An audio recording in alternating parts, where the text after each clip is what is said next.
All right, good morning, everyone. Welcome to the November 15th LPEA Electric Association board meeting. As we always do, let's go ahead and start this meeting off by standing and reciting the Pledge of Allegiance. I pledge allegiance to the flag of the the United States of America, to the and to the republic republic for which it for stands, stands, one one nation, under under God, God, with liberty, indivisible, with liberty and justice for all. justice for all. Thank you very much. Okay, so approval of the agenda. As stated before, we're looking at the watermarked amended agenda. And I believe there is at least one suggested change there. Holly, you want to mention that? Yes, sir. Thank you. I would ask that we amend the agenda to include a little bit in executive session about CREA, please. Okay, thank you. Tim, what do you have? Yeah, I'd like to give an update on the broadband partnership in executive session. Okay, appreciate that. So just to clarify though, let's make sure we are all looking at the watermarked amended agenda because we did add that in. So I couldn't access it yesterday. I tried several times on board and it just got hung up. So I don't know if I the right agenda or not. So yeah, appreciate that because if that happened, it probably happened to others as well. Let's address that in a second. Kirsten, any changes or comments from you? Yeah, I'd like to reverse the order of VA 1 and 2. I think we should pass the budget before we set a rate requirement based upon budget needs. Budget needs and including the rate increase from Tri-State. Okay, so it's just swapping 1 and 2 on VA. Yeah. Okay.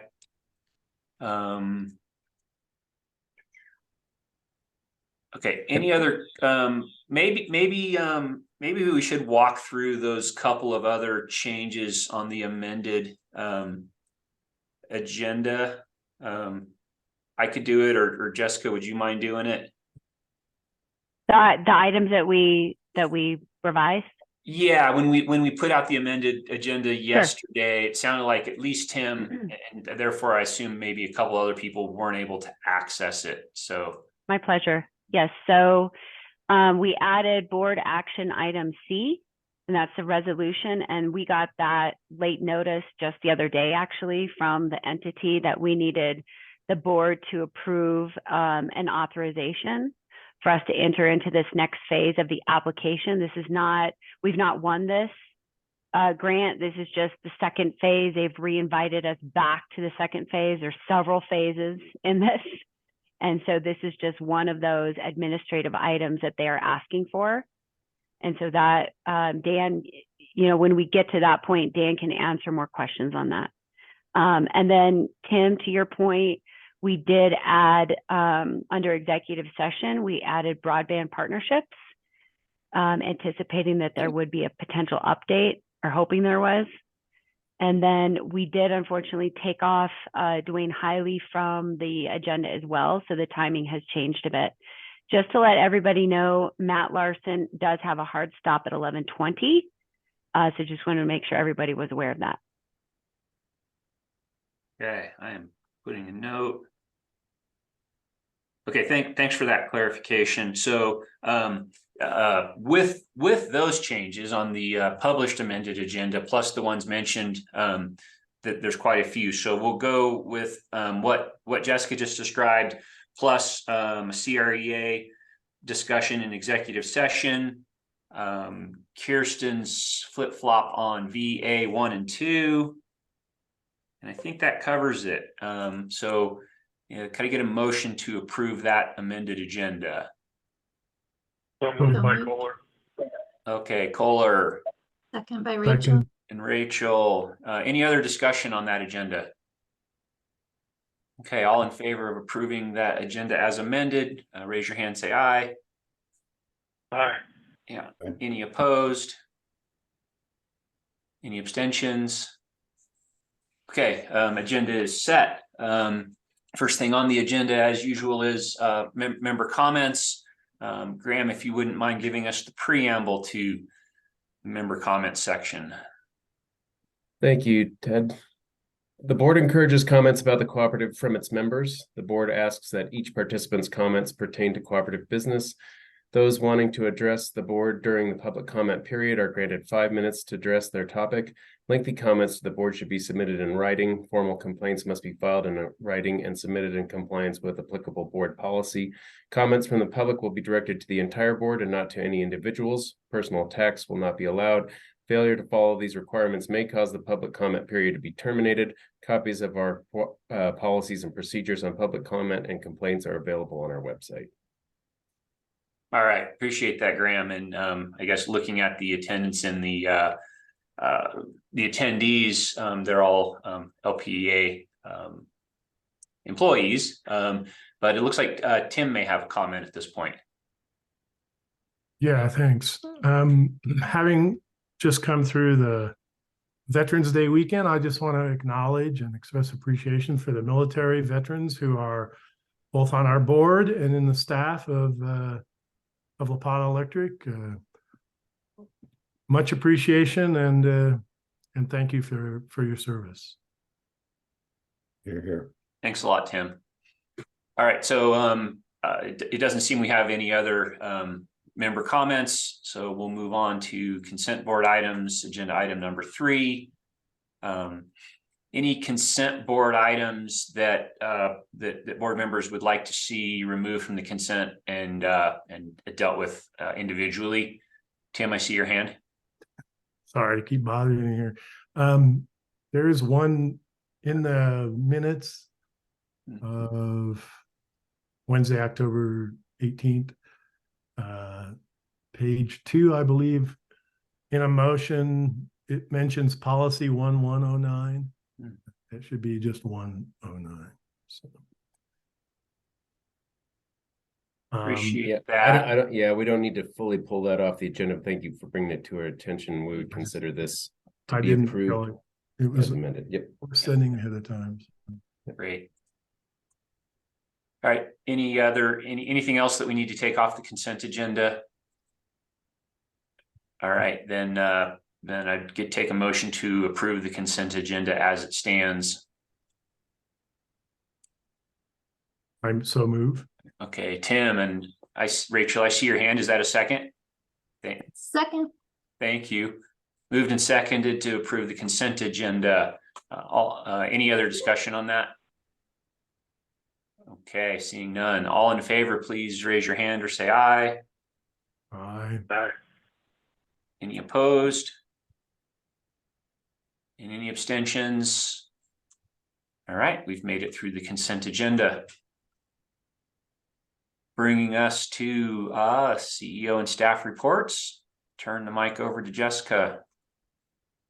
Okay, and I apologize with kind of changing of staff and hands on the dashboard. We did find some errors.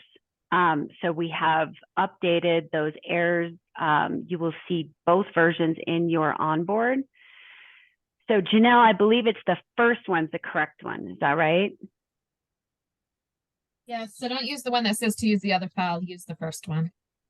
Okay, so we apologize, but we wanted to make sure that we showed the board the correct information. So can everybody see this okay? Okay. I will continue on. Okay, so this is obviously our first dashboard page that talks about how we're meeting items. Now, I want to, we actually had a really good conversation leadership team yesterday about the X on System Average Interruption Duration Index. So as we've mentioned to you before, our goal is to get under 60 minutes for the entire year. And that's because all of us know that we have certain months that are good and certain months that are bad in regards to storms. And so oftentimes that cannot be dealt with staff work, right? So with the crews, they can do all they can, but when a storm comes and takes out poles and so forth, it's just items that we cannot address. So in the future, we feel that the actual goal is we'd like to shoot for under 60 minutes, but in reality, across the nation, best practices is actually between 60 and 100. So we may be changing this in the future just to provide a better range. We feel that 71 minutes is still good. It beats a lot of other co-ops across the US in accordance to time. So in reality, we should have put this as monitoring performance, because even though we're not on track to meet the performance goal, we feel like we potentially could get to that by the end of December. We're not sure. But this is not a factor of something happening within our crew ranks, not getting the lights on faster. This was really a factor of people hitting car poles, as Jerry mentioned at the last board meeting. So, and when we get later into that actual metric, we actually have a green check for the month, because for the month, we're way under 60 minutes. So this is one that's really been a conundrum, and we've been trying to how best to accurately show this to the board. But for the year, we're over 60. We don't think it's a problem, because especially since we are under that 60 minutes for several months. Any questions on this? Joe? Yeah, I endorse that. As I mentioned last night, I think these were probably set up to, look at kind of systemic problems where they're, constantly falling off service. So I don't think there's any question that we try to get the lights on as fast as possible. So I think this is kind of an arbitrary number. So I would endorse that. All right, thanks, Joe. Okay. Be safe and excellent in all we do. So we did have an employee get hurt. He was working with their operations crew and manually lifted something when he felt pain in his lower back. So that is an issue that we're working through. Jerry and his team has already identified what could have been done better to potentially prevent this accident. Most accidents that we have seen are trips, strains, falls, so things where maybe someone didn't correctly lift something and know how to lift it from their knees and legs. And so Elizabeth and her safety team are going to work with Jerry to make sure that our crews continue to have training on how best to lift heavy items and so forth. Kirsten, do you have a question? Yeah, everything good with that employee now? All healed up? Hopefully, no. I'm not sure I can say because it's medical. It's Well, no. The it's an person will unknown. need Okay. additional Thank you. work. Yeah. I wish him healing. Yes, us too. Thank you. Okay, moving down, zero cyber incidents. As you've seen, Drew and his team are doing a lot on cyber incident response. Elizabeth's team has been partnering with Drew's team to also create a cybersecurity incident tabletop exercise. So we also do the tabletop exercises that are offered by NRECA and CREA, but we also do our own. And actually those have been really awesome. As you can see, that's that picture. We get a lot of employees involved, and it talks about, we have the communicators in the room, we have the lawyers in the room, we have the budget people in the room, everybody's in the room talking through what would happen in case of this incident. So it gets us ready for the best possible outcome. We can never plan for any and every outcome, but we can actually go through this and think through things that maybe we haven't thought of before. And so that was a really worthwhile, and we will continue to do these for different items. So Elizabeth, I can't remember what the next one is. I think it's more of an incident response, an actual emergency of some sort, but that is coming up in a couple weeks. Kirsten, did you have a question? Saw your hand. Yeah, it was about what other ones do you do it on? It came up at Western United about tabletop, and like, what would we do if we lost our entire building, and figuring that stuff out. And when you once you said you're cycling through them all, I felt good. Good. Okay. Yeah, we found it to be extremely helpful. Because it also not only identifies areas of improvement during an emergency, but we feel that even when the lights go out, that's an emergency. And so it helps us think through even day-to-day operations, what we can do better. So it's been a great exercise. Okay, any other questions on this page? Okay. Okay, keep the lights on. This is actually a picture that Jerry took. It's really a fantastic picture, and it really shows just the challenges we have with overgrowth on some of these lines. And so that's one of our huge efforts this year and next year and years in the future is wildfire mitigation. Really proud of Jerry and his team because they've been working in partnership with La Plata County Office of Emergency Management to spread our dollars for fire mitigation. So we are now collaborating. They need to clear certain areas. We need to clear certain areas. So instead of us duplicating efforts and money, we're actually combining forces to make our money for La Plata County Office of Emergency Management and La Plata go further to remove more areas to protect from potential fire hazard. So that's been great. I think the next point is also noteworthy in that usually you're seeing us replace a lot more reject poles and install a lot more Raptor protection. It is really low this month, but that's because our capital work projects from our member jobs have increased by 400% in the last 2 months. That is really noteworthy. So when Jerry looks at this, you know, and Garrett and Pagosa, they really think through, okay, we need to make sure though that we're keeping up with the operation and maintenance. So they are. So the priority is operation and maintenance of our lines. And then the next priority is construction member jobs. So we will be having to let members know that because of this 400% increase, customers will be having to wait longer, unfortunately. Gary's already tried to go out and see if we can add more crews, more contractor crews, but contractor crews just will not move out here because of the cost of living. They cannot afford to put their crews up to live here to do the work. So I just want to make sure the board's aware of that could be an issue in the future. Now it's going to slow down for the winter months, but we'll see what happens next year, and we'll let the board know if that starts to happen.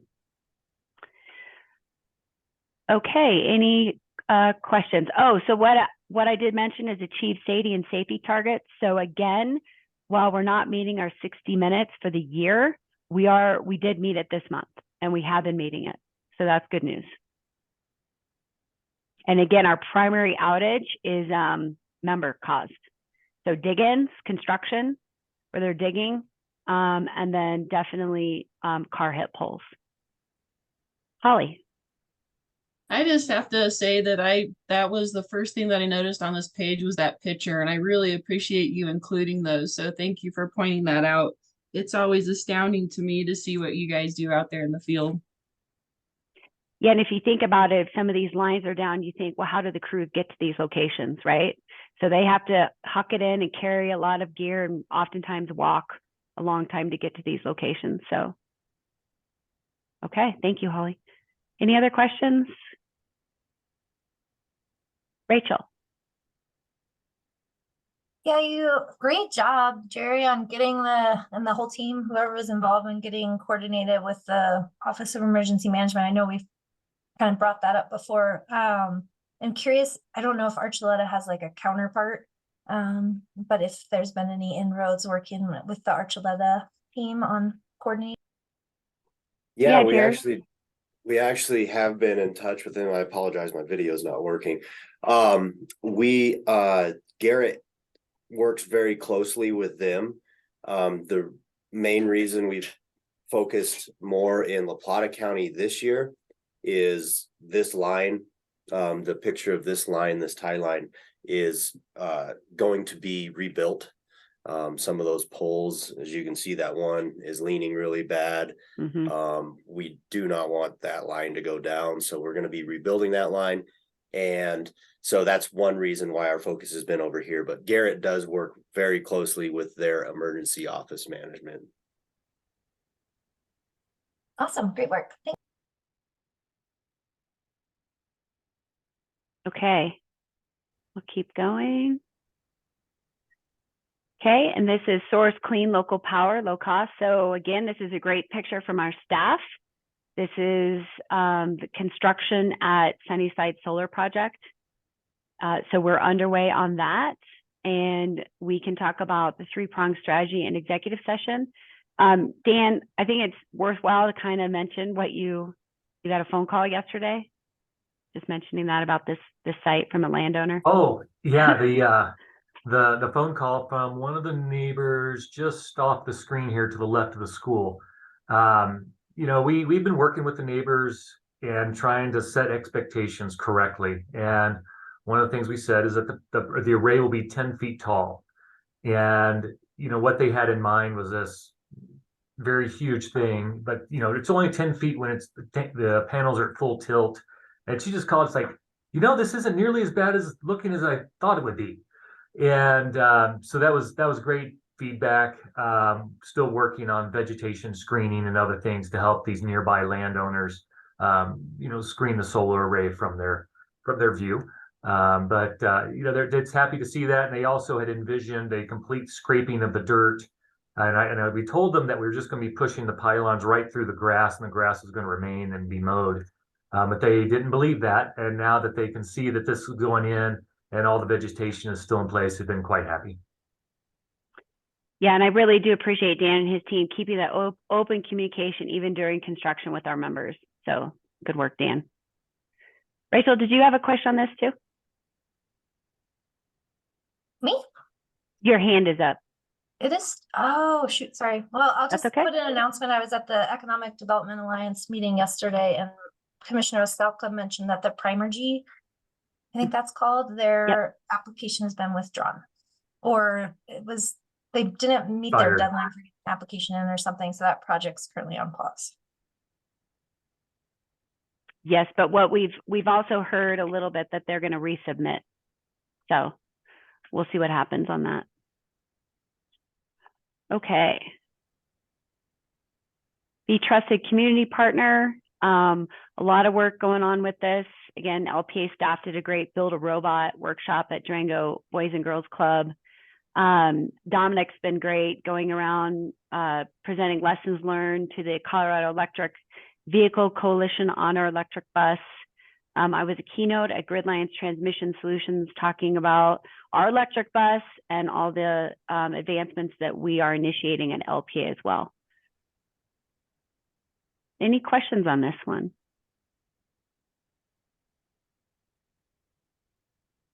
Okay.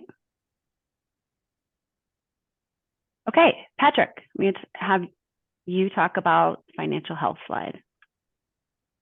We hit our targets this month and had a strong, I would not say strong, but we performed to budget. When you look at the October financials, we had an entry into the fire mitigation fund that, if you adjust for that, we came in slightly under targeted budget, but it was a good performance and close to budget.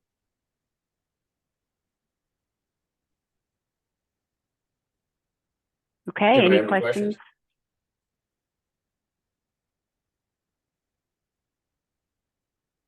Okay. All right, prepare for the future. So this one's a little hard to read with the italics. So the italics indicate a month-over-month change. We're going to probably change that next slide to be a color or something else because it was hard for me to even see what changed. So I will tell you what it is. We were awarded the U.S. Department of Energy Wildfire Resilience Grant for undergrounding. We sent that note to the board. We sent out a press release. So that's awesome effort from our teams to get that grant award. And then following down, unfortunately, so that's the high, that's the happy, and on the low part, which is not so happy, we did lose a grant. But we know we're actually just throwing as much as we can towards grants, right? To do as many as we can, knowing that we're not going to get all of them. So we did not get the DOE wildfire mitigation grant for Vipers.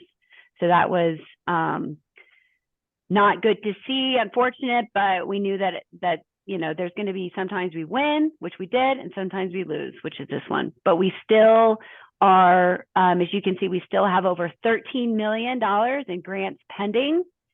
And that USDA Powering Affordable Clean Energy PACE grant, that is the one that we are needing the resolution today to proceed to the next stage on that. So that continues to go forward, which is actually great news because a lot of folks were actually cut out of the first round. So we have made it past that first cut. Tim, did you have a question? Yeah, on the awarded to LPEA, it's a total. At some point, can you share the value of each one of those? Yeah, Dan, do you want to do that? Yeah, the Trip Saver one with the Southern Utes is a fairly small one. That equated to $240,000 on that one. So the 1.5 million is what sits in the DOE wildfire one. Thank you. That's great news. Yeah. All right, Holly. Great, thank you. I don't know if you're going to touch on this, but when the staff gets a time, would you please send out that webinar that the staff did about DER at the Lunch and Learn that featured Dominic May as well? Because it was so jam-packed full of just incredible information. I was actually like, breathe, Dominic, because he was trying to get so much in a short period of time that I was just glad that he didn't like fall over from not breathing. But nonetheless, I mean, he has an unbelievable wealth of knowledge and he put it in like 25 minutes. So like, I would, encourage anybody on the board who has not seen that to please look at that. Thank you. Yeah, that we will send that out. And then I'm sure Dan and Dominic would be happy to provide another Lunch and Learn in the next couple months as well to give an update, because you're right, it is there's a lot of information. So we'll add that to our schedule. All right, Joe. Yeah, question is on the next column about the DER assets under our control. Mm-hmm. And I was just wanted to kind of put that in perspective. A couple of questions. So is that, is that businesses that are allowing us to do that, or individuals? And do we have any sense yet of how much peak we're shaving with these yet? I know this is still new, so. Mm-hmm. Yeah, Dan. Yeah, and so Joe, this is, I'll say, virtually 100% residential type efforts. The biggest movers, the biggest thing that move the needle here are the electric vehicles and the ETS storage. Now, we're not claiming ETS if it's just simply under a time clock. We're only claiming ETS if we have what we call a Steffes Connect out there. That means it can be actively controlled from here at our office. Right now, all these items are simply being controlled with a time schedule, but they have the ability to be able to be actively controlled. And so right now it's sort of in an autopilot that's working great. They're ensuring all these things are staying off our peak. As we get higher and higher penetrations of these, and we just can no longer dodge a simple time window and we have to feather things in and out, that's where we're going to need this active control. So it's really setting ourselves up, exactly like this slide says, preparing for the future. All of this load is staying off peak, all 3,000 kW of it. Not that load all would have been on simultaneously, especially electric vehicles. We're finding that you can have 1,000 kW of electric vehicles deployed, and you're likely only going to see 150 kW on at any one given time. And so we say how much we have under control, it gets diversified, and it all makes a difference though, and that's really saying how much we're controlling. Since we're just not letting it run wild right now, and we're managing it actually today, it's sort of hard to put the exact number to what you're looking for there. Yeah. Okay. Great. Thank you. Mm-hmm. Okay, and then one more thing I just want to highlight, which I think is really really proud of our staff for this, is that we continue to be asked by national partners for our advice on items. So many of those, again, are the electric school bus, but the recent one was Department of Energy, federal Department of Energy has a proposed rulemaking regarding hot water heaters. And so someone on Dan's staff, John Kenny, actually was the one who spoke with DOE, provided them with expertise with our experience with our work on the hot water heaters to help guide the rulemaking. And so I hear it was very instrumental because, you know, Department of Energy doesn't understand how these things work real time with real numbers. And we do, because we've done this. And so we were able to give them real world experience on this, and they were very appreciative. So just wanted to make sure folks know that that is awesome. And really, we're proud of our staff for being a lead. Really, this is national legislation on rulemaking that we're helping to form on these water heaters. So appreciate that, Dan. Okay. Any other questions on this one? Tim? Yeah, Dan, is there anything I should know before I put in my my heat pump hot water heater tomorrow? The plumber's coming out, so. I got lots of things to share with you, Tim, but maybe not right here. I've got one in my house as well, too. So. Well, I'll let you know in a week. Okay. Thanks. Oops. All right.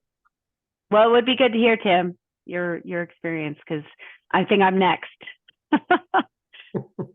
I'll give you a reference if he does a good job. Okay. All right. Anything else?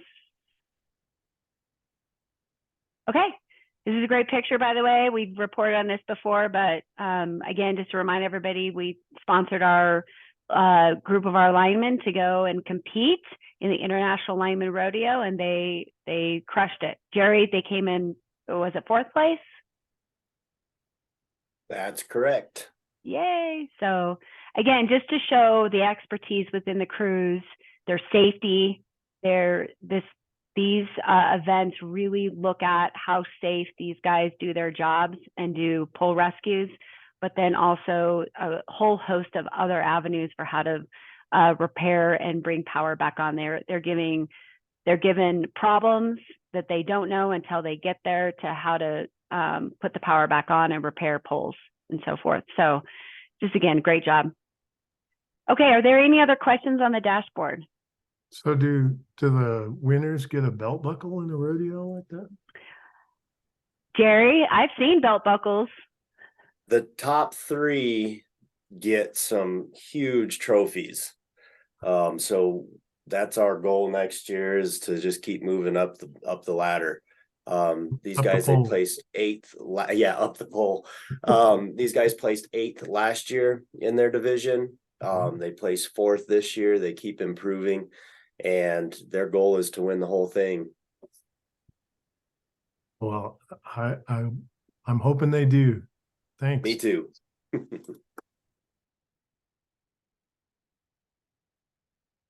Okay. I will stop sharing. There's no other questions. Back to you, Ted. Great, thanks very much. Moving on the agenda to Roman numeral 5, board action. First item under that is the update from Finance and Audit Committee. I'll pass it over to Tim. Thanks, Ted. So it was a meeting in which the financials were, it was kind of early in the month because of the way second Thursday fell in November. So we didn't really have the financials to look at because the bill from Tri-State had just arrived before that, and the finance department hadn't been able to get through it all. So so then we went into executive session, which was useful and lively, but and out of that came one recommendation that the board approve the 2024 Tri-State pass-through rate design and also the 2024 proposed budget, both capital and income, respectively, as presented in that executive session. So what you're seeing in the board packet reflects that. And so the FAC recommends the board approve those. That's my report. Thanks. Unless anyone has questions. I can answer an open session. Don't see any. Thanks. Right. So also under finance and audit, we do have a couple of actions to take. Looks like Rachel has her hand up. Oh, yeah. Thank you, Graham. Rachel. Just a note, if any of the audience out there is listening, because we're usually not that quiet about budgets, but just so they know, we all had a meeting on Monday and discussed ad nauseum the 2024 proposed budget. Appreciate the comment, Rachel. Let's see. Maybe. Do you want me to lead to this actions? That'd be awesome if you would, Tim. I mean, I could hack through it, but you're a little more familiar. All right. So sorry, I had trouble getting the agenda, so I just dug it up here. All right. So I think Kirsten had asked for a reversal. 2 becomes 1, 1 becomes 2. Kirsten, clarify. I think that was number 2. Oh, no. I might be wrong there. Yeah, Kirsten. I think we should be on 2024 budget approval resolution 2023-14.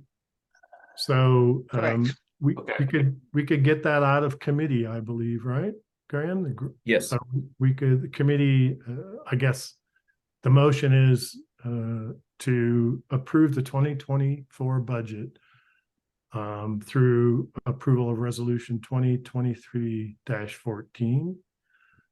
I don't think it needs a second, right? It's just committee brings this forward, and now we can open it for discussion. Is that correct? Yes, the standing statement of functions of the Finance and Audit Committee is to evaluate the budget beforehand, and so this is sort of permanently delegated to come out of the Finance and Audit Committee under Robert's Rules of Orders. When something has been delegated to a committee and comes back to the entity as a whole, it can just be presented by the committee chair as part of their report. So we would consider this matter to be properly before the board and can proceed to discussion on it. So any discussion or questions, given that we had a lot of that on Monday in the holy cow? All right, I guess all in favor of approving resolution 2023-14, raise your hand and say aye. Aye. Aye. Are there any opposed? Say something, raise your hand. Are there any abstentions? Looks like it's unanimous too.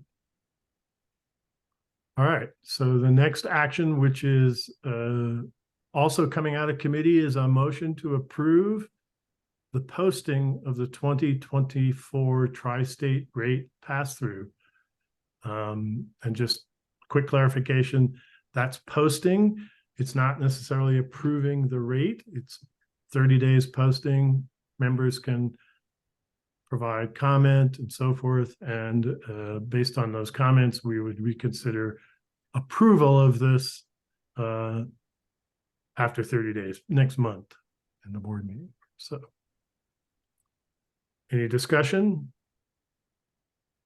Again, this was discussed. Tim, could you let us know what page that is on, please?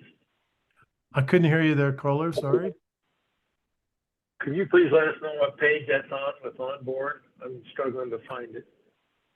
Could somebody help me out? I have an outdated copy of the board meeting book because I couldn't download the updated one. So Mine says 75 on board. Thank you. 75 and Thank you. 76. Yeah.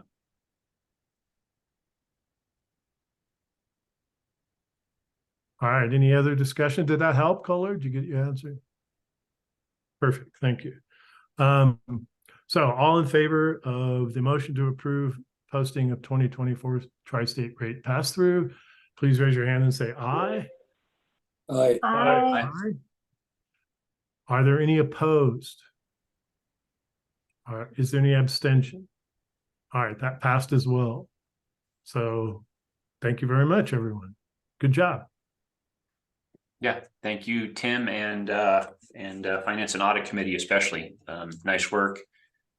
On to Hey, Ted, can I just throw out a thanks too? I appreciate everybody's patience on this. The FAC was really instrumental in helping us with refining the budget. We continue to make it better and better with more refinements. And I also wanted to really thank my team, throwing Patrick into the fire, and same with Amanda as being new. They did a really great job. The whole team did. So just wanted to thank everybody for a great collective effort. Appreciate everyone. yeah, great. Thank you, Jessica. Yeah, it's sort of anticlimactic at this point, but a lot of work went into that. So much appreciated. One of the biggest tasks we do every year. On to item 5B, Committee on Policy update. John Lee, can you take over? You bet. In front of us are 2 amendments to policy. The first one we'll take a look at is in your packet. The memo is on page 116. Policy 108, disclosure of cooperative information. The red line starts on page 117 and reads through, so you can see how that worked out. And the action in front of the board would be in reference to the motion on policy on that memo on page 116. Do we have any questions or discussion on it after we get a motion?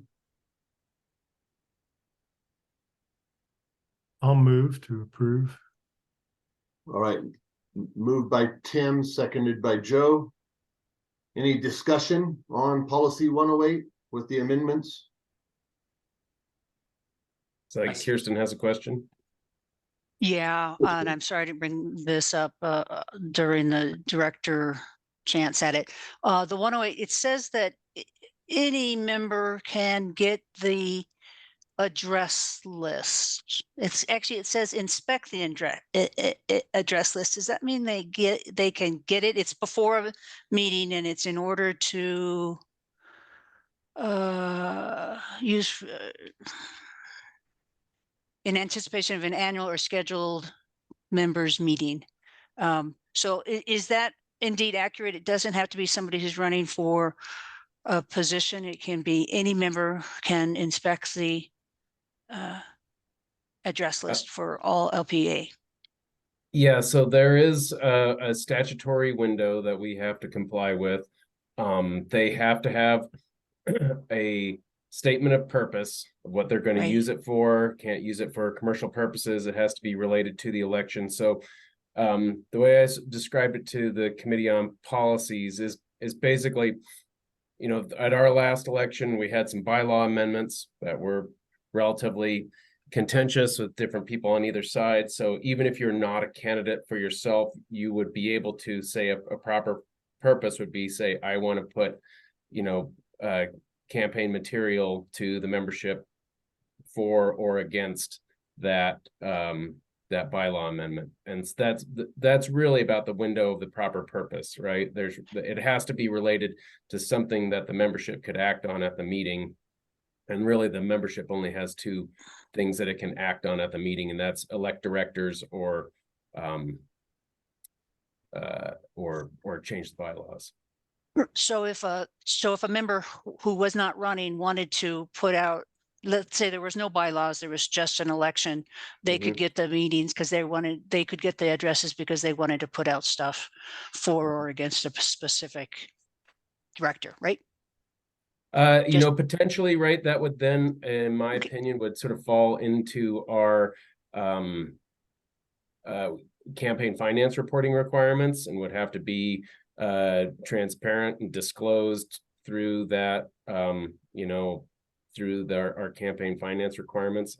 I believe that would be potentially possible. You know, someone could say, you know, that would have to end up being reported externally that somebody is behaving in that manner. If the candidate knew about it.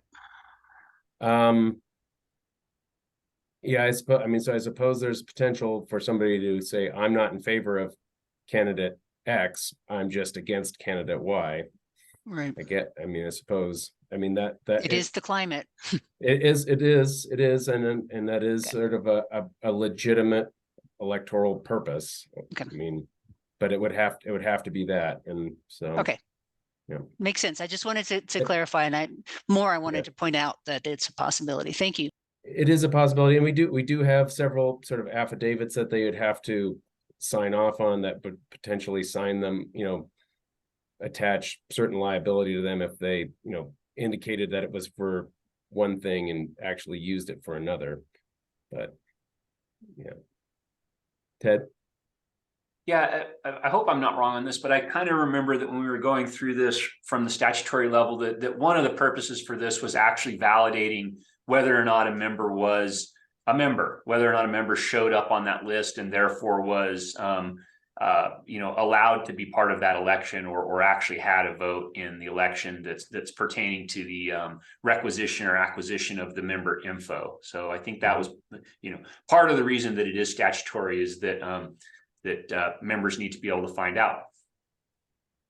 Yeah, that's true as well. And I can sort of go into some interesting detail about how we set our record date for membership for voting relative to how general nonprofits do that, but I don't think it's worth talking about that at this meeting. If anybody has follow-up questions on it, I'm happy to answer them offline.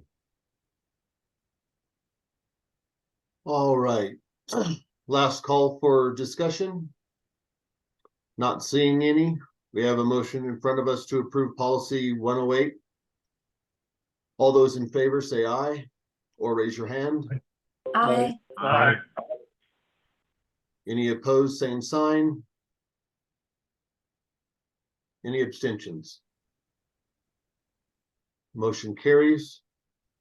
All right, the memo exists on page 124 for our next amendment to policy 109. Director Education and Compensation, Insurance and Travel. The red line begins on page 126. We get a motion to accept this amendment. Rachel so moves. Motion by Rachel and second by Joe. Discussion for policy 109. Kristen? Yeah, I just want to repeat what I did the first time we approved 109 is that I still think it needs a substantive change and perhaps a new policy just around the director education. But that shouldn't get in the way of getting this approved now. Thank you. And to let you know, we do have that as a note. So thanks for continuing that request. Kohler? Yeah, I have two items on this. On page 1 of 5, and on board it's page 126. Under 2A4, it mentions that director fees shall be paid for travel time for such official meetings. But it doesn't really clarify what that pay is. Am I missing it somewhere, or should it be put in there? Because we have two different payments up above for going to the meetings. And I don't know if you use one or the other for travel. It's a little unclear on that part. And then the second thing I have is on page 3 of 5 or 128 of onboard. This is just a little, a correction under C1. Director should seek approval for travel or training. I think instead of travel or training, it probably should be travel and or training. Because the way it is now, it's you approve for one or the other, but there's time where you might have both. So those are my comments on that.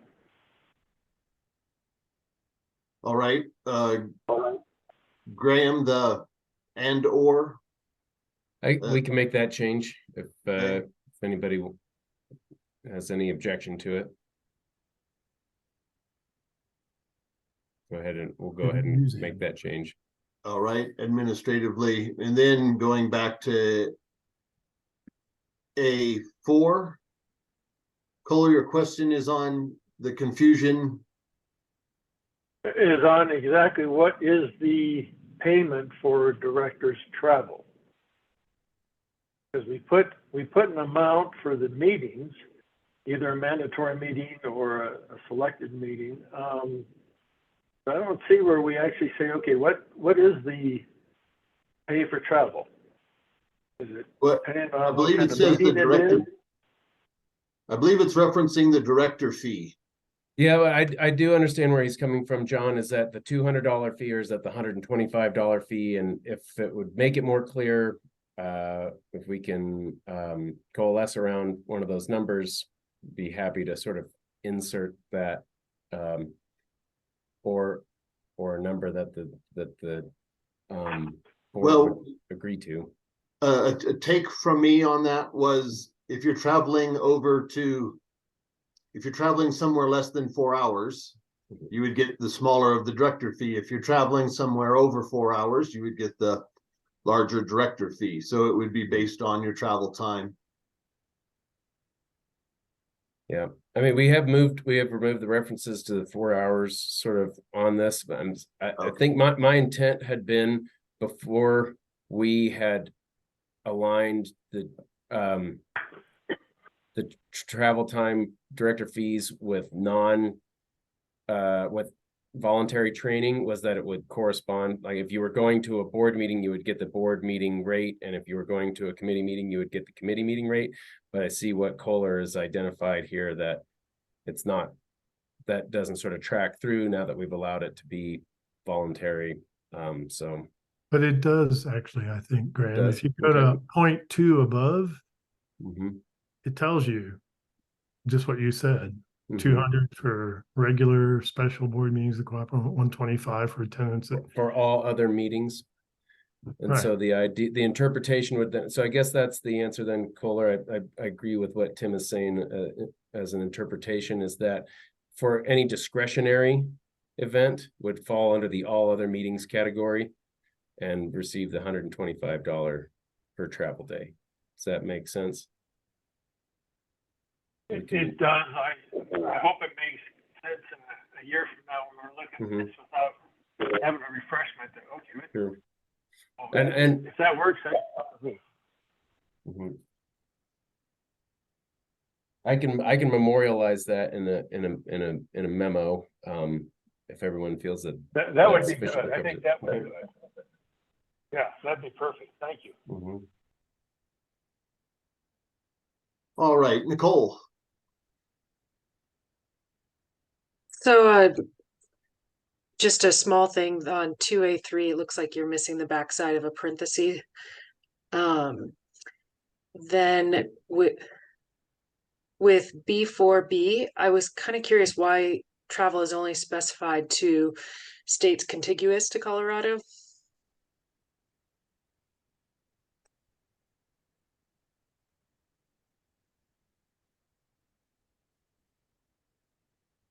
I think the idea is that that you would potentially drive to contiguous states, but not, I mean, that's been in there for a long time, right? And so my interpretation of that has always been that because it says you will be reimbursed the lesser of flight or mileage. So I suppose if you chose to fly to a meeting in a contiguous state, and it would have been less expensive for the cooperative if you had taken the mileage to drive, say, I don't know, if you were to fly to Albuquerque for a meeting when it would have been less expensive to the cooperative for you to drive, you would be reimbursed for the driving rate as opposed to the flight expense. Does that make sense? Yeah, if that's how you foresee us actually executing it, then we should keep it in. But if that's not a reality, I don't know if we don't just want to take that out. And then just to Kirsten's point, the first time this came up for a vote, I also didn't approve it because I felt like the education thing wasn't very clear. Specifically, I believe Rachel made this point in an email where it was like, we specify that we want directors to become certified. And, I feel that education is supported, but I have gotten really mixed reviews culturally of like, is it really, should you be doing stuff that's relevant to what's happening right now and what is you feel like you need, or should you be trying to get this certification from NRECA? So I kind of felt like that was a point that needed to be discussed the first time we went through, and I'm fine with supporting that as if the idea we come back to it, but I also am like, maybe we wait on passing it and actually deal with it all at once. And that's it. All right, thank you, Nicole. Tim? Yeah, I have a couple of comments here, and I apologize I didn't get these in earlier. So they're not big, I don't think. They're just clarification. So page 1 of the policy under 2.4, I think it's 4, because the next one says 4 as well.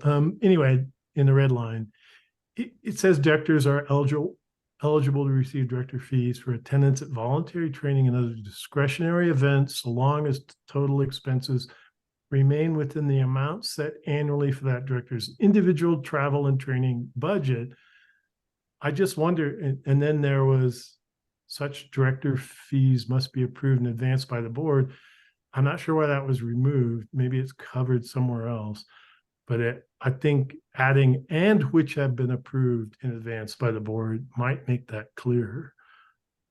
So I can send that to you later if you want. Unless you think, Graham, that somewhere else we say it has to have that specific board approval. Similarly, on the next page, and again, my numbering does not seem to be the same as everyone else's, but the second page of this policy B3, it says directors are encouraged to keep total expenses within the amount set in the annual budget. I think we need annual individual budget. Is that correct?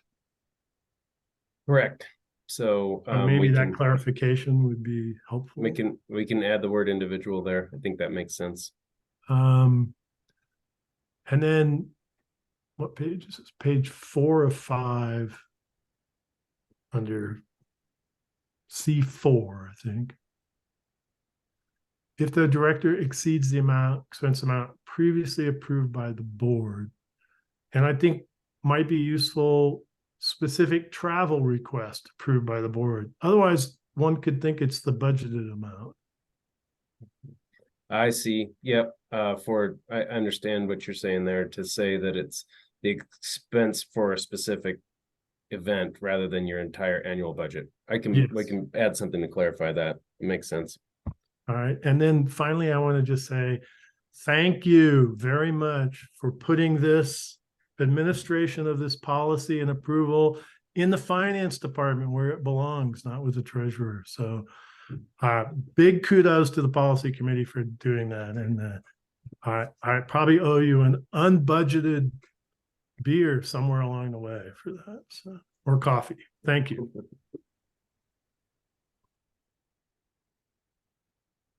Nicole, do you have further questions? Rachel? Yeah, I just wanted to echo Tim's gratitude. Thanks so much for bringing this back forward and really listening and being responsive. So thank you. One last thing is that once this passes, there will be some director fees that will be paid retroactively for expense reports that we've already approved without that. So I will be happy to try and coordinate that with to make sure finance and everybody gets that follow up on it. Thank you. Kirsten? Yeah, I'm unclear about what all the changes just got made. Can we revisit this with a new red line or go through them if there's not that many of them?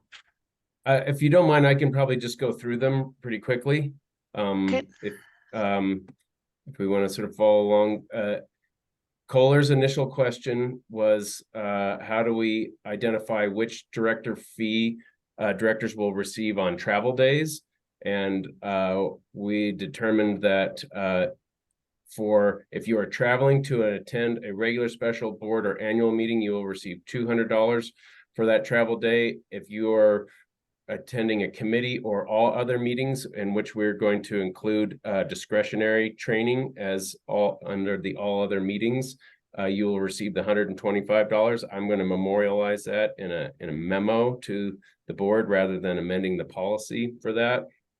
In Roman numeral 2A3, Nicole noted that they needed a closed parentheses behind the regular/special meeting rate.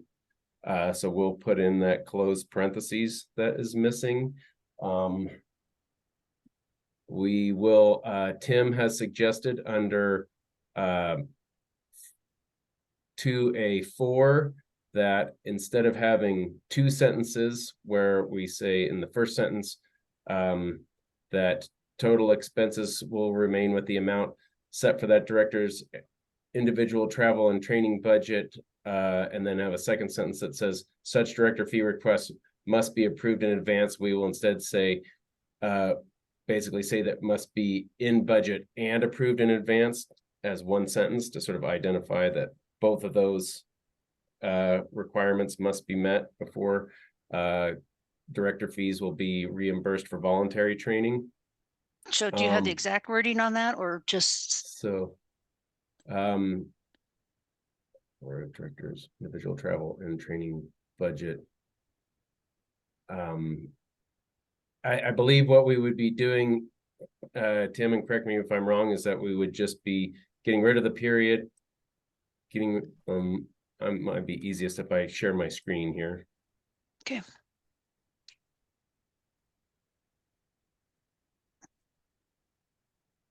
So I believe we would be removing this language and replacing it with and. Is that correct, Tim? Sorry, you're muted. Yeah, thank you. And my suggestion for what it is worth is that would be replaced with and which have been approved in advance by the board. Okay. Okay. I'm not the legal wordsmith, so. Although I've been getting a lot of practice lately.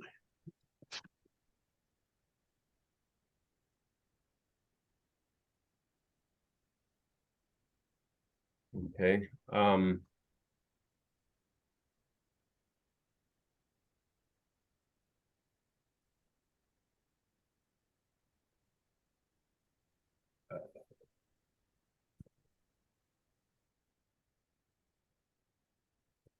So here we will say that directors are encouraged to keep total expenses within the amount set in the director's individual annual budget.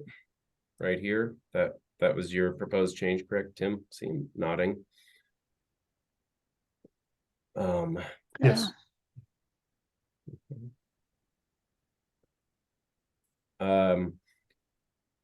Nicole had a question about whether or not we want to remove this.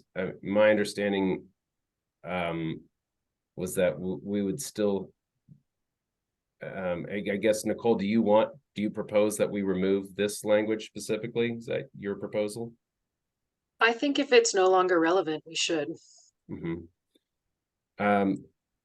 So I don't know if we're going to have any individual discussion about that. I mean, I tried to sort of explain where my understanding of where this originated from, right, is that theoretically a director could, fly to Albuquerque, connect through Denver or whatever at a relatively expensive airplane flight versus a fairly short IRS mileage reimbursement.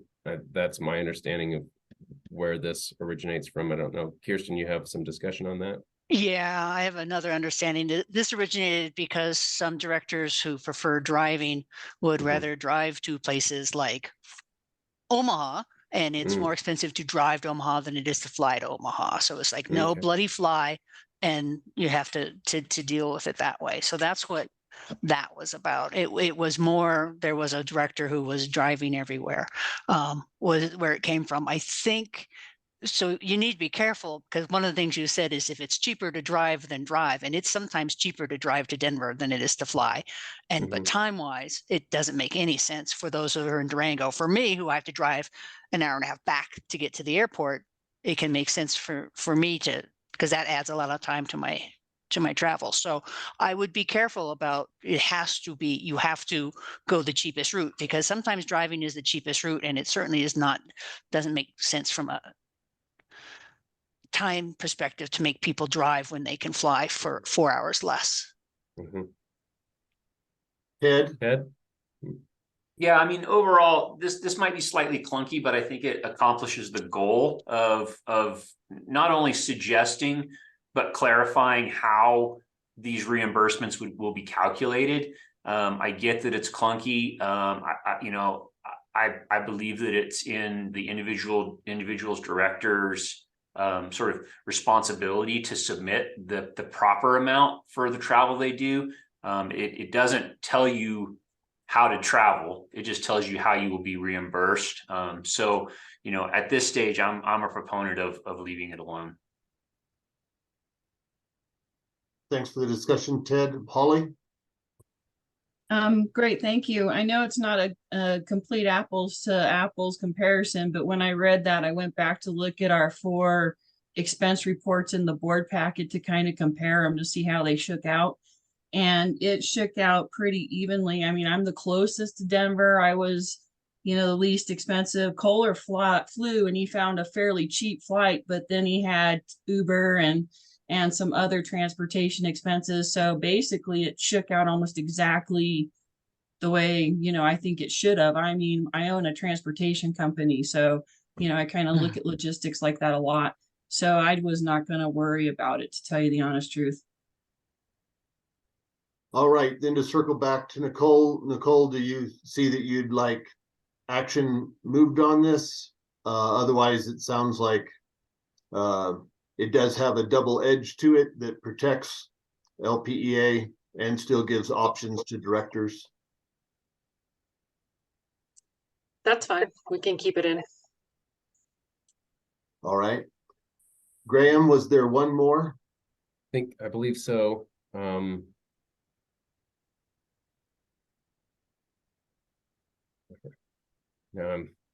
C3. B3, that's right. C. C3, yep, that's right.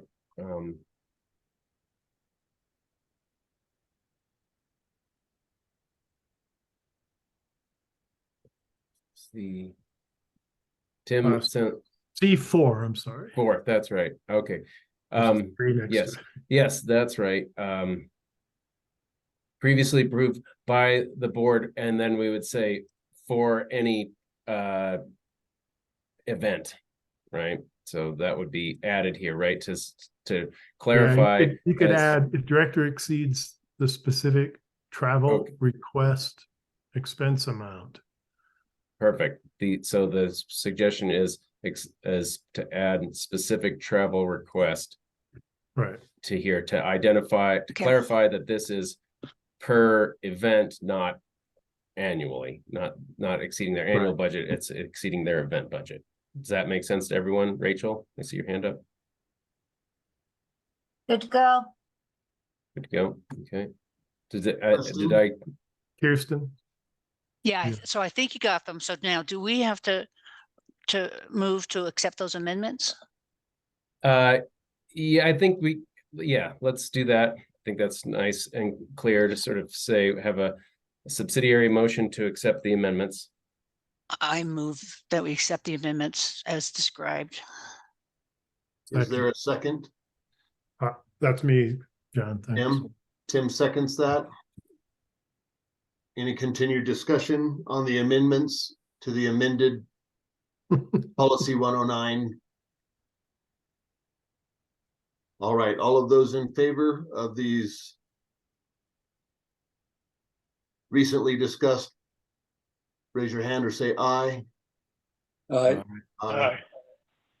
Any opposed? Same sign. Seeing none. Any abstentions? Okay, so our recent amendments. So as now we would indicated- return to the main motion, which would be to approve this with its amendments that we received today. So I think, so we're returning to the main motion. We can proceed immediately to discussion. Any additional discussion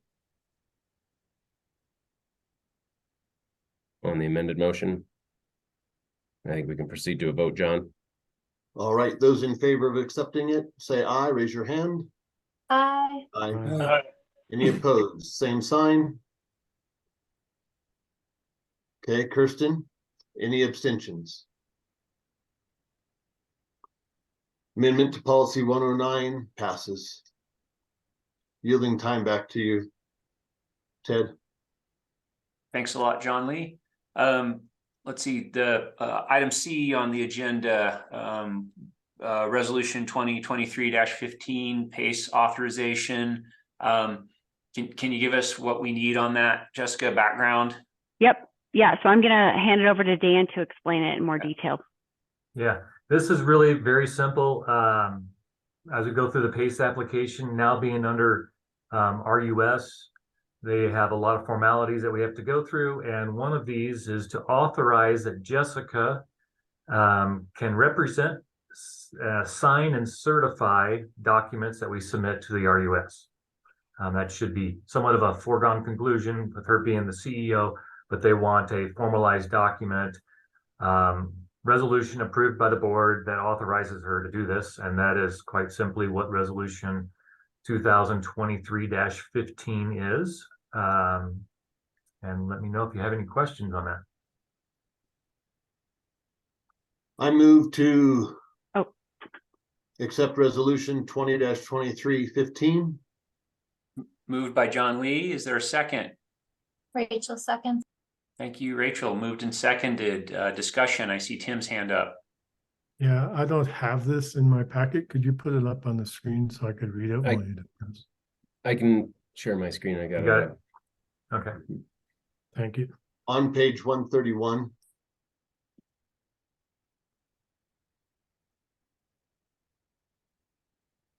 So you can see it is, we've, instead of using LPEA's resolution form, we've used RUS's resolution form. So. All right, thank you very much. Any other discussion on this motion?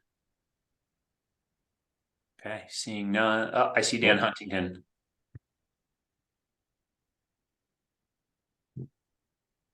Oh, sorry for Yes, is this just specific to this, or is this all RUS transactions? This is specific to the Inflation Reduction documents regarding the Inflation Reduction Act. Okay, thank you.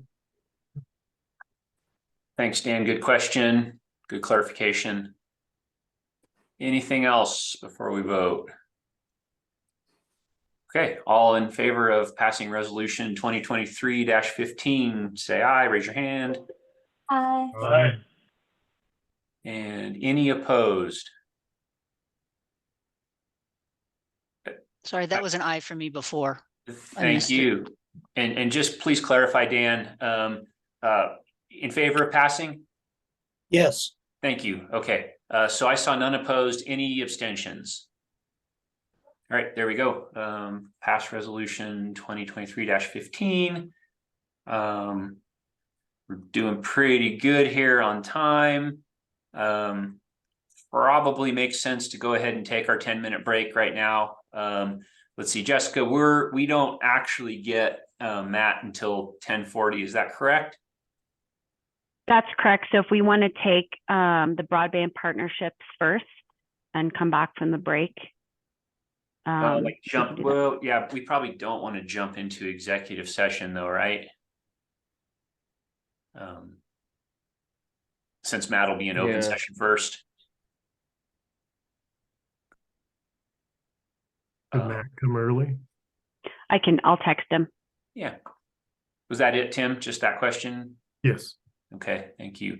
Yeah, but let's go ahead and take our 10-minute break.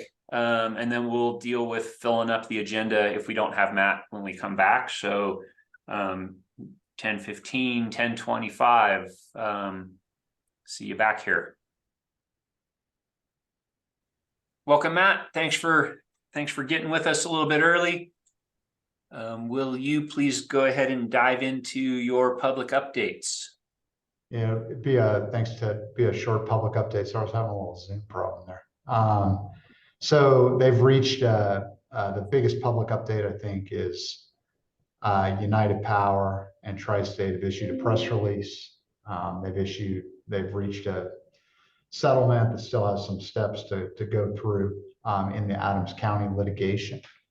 So we'll be learning more about what that looks like. But there's potential that case is going to be going away and will be ultimately dismissed pending some further steps. So that's the biggest update. There's no CTP decision from FERC. That'd be the second component of the update. And then the third component of the update is the withdrawal agreement that Tri-State have filed for between itself and United Power was rejected. So they're going to need to refile that and recommence that part of the process. So kind of three different pieces moving around. I would prefer any questions about the settlement in Adams County be addressed in executive session, given that we have some confidentiality constraints on that. Appreciate that. Any questions that anyone has that they would deem appropriate for public session for Matt? I see Rachel's hand. Matt, can you remind us, or at least me, that withdrawal agreement that was filed prior to Adams County, withdrawals in FERC, that's different than the Adams County, it's not subsequent to? Correct, yeah. The withdrawal agreement was filed to get approval of the agreement that Tri-State and United would ultimately execute upon United's exit next year. There were some disputes between the two parties over the contents of that agreement, and FERC found certain components of it not just unreasonable under the Federal Power Act. They will need to refile. Okay, anything else for Matt right now? I don't see anything. So a couple things. We'll move into executive session next. I'm going to make a suggestion and see if there's any objections. I think it'll be a really quick, Tim, correct me if I'm wrong, really quick update on broadband partnerships. So I'm going to suggest that we just switch B and A, and I know that burns up a teeny bit of Matt's time. But what it does, I think, allow is for Kohler to go into executive session with us briefly for that broadband partnership, and then we'll discuss his participation after that. Any objections to putting B in front of A there? Ted, I would just remind you that Holly added a CREA discussion that we'll need Kohler present for. So we're not sort of completely eliminating Kohler's need to participate by putting it up front. Okay, then I'm going to scratch that. Let's go ahead and do Matt in executive session first, and then we'll bring Kohler back in for the final two items, broadband partnerships and Holly's CREA discussion. Makes sense. I'll need a motion. I move that we go into executive session to discuss items on the agenda. Second. Rachel moved and seconded. Any further discussion there? Questions? Kohler will reach out to you as soon as we can. Yeah, gotcha. Okay, then all in favor of going into executive session, raise your hand. Aye. Any opposed or abstentions? Okay, motion passes. Let's go into executive session. Go find your link. See you on the other side. Well, I see all the people who need to be here to give the reports. So I think we can go ahead and get started into section 9 on the agenda. And we'll start out with with Graham's attorney report. Thanks, Ted. I just refer the board to my written report and take any questions.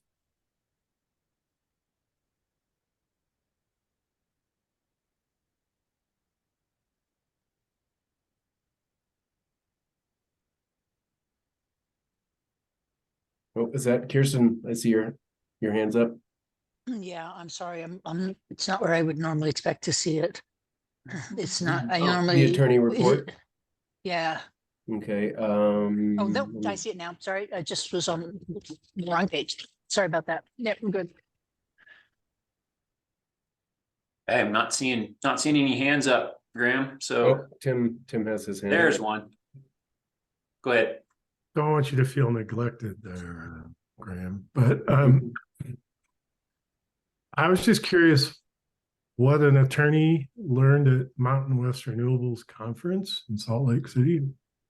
What what you gleaned from that trip.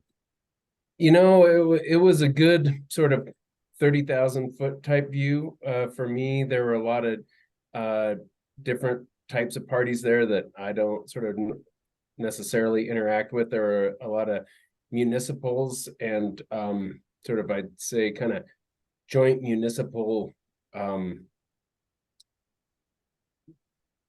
conglomerations that, especially sort of in Utah. Utah is a regulatory scheme for